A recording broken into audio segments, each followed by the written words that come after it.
Hi, இன்னைக்கு நம்ம சேனல்ல விநாயகர் சதுர்த்தி அதுவும் நம்ம வீட்டில் என்ன நடந்ததுன்னு தான் பார்க்க போறோம். காலையிலே எழுந்து குளிச்சு முடிச்சுட்டு சூப்பராக ட்ரெஸ் பண்ணிக்கிட்டோங்க. எப்பயுமே பார்த்தீங்கன்னா சீரியலில் வரா மாதிரி தான் நம்ம ட்ரெஸ் பண்ணிக்கிட்டு இருக்கணும்னு எனக்கு ஆசையாக தான் இருக்கும். ஆனால் நைட்டில் இருக்க கம்ஃபர்ட் நமக்கு எதுலேயும் வராது இல்லை.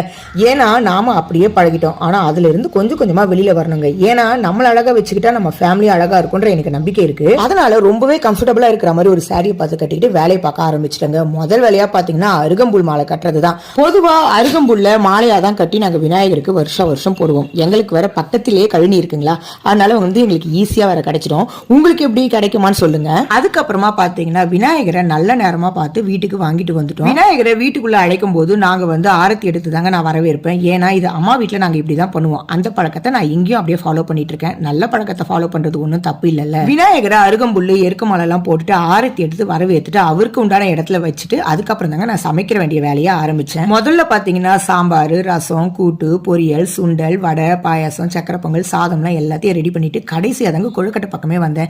ஏன்னா விநாயகருக்கு பிடிச்சதை பார்த்து ரொம்ப அழகா பண்ணணும்ல. அரிபரியா பண்ணா அவருக்கும் மனசு கஷ்டமா இருக்கும், நமக்கும் திருப்தி இல்லாம இருக்கலாம். அதனால கடைசியாக தான் நான் பண்ண ஆரம்பிச்சேன். இதுல முக்கியமான விஷயம் என்னன்னு பாத்தீங்கன்னா இந்த வாட்டி நான் பிள்ளையார்பட்டி கொழுக்கட்டை தாங்க ட்ரை பண்ணேன்.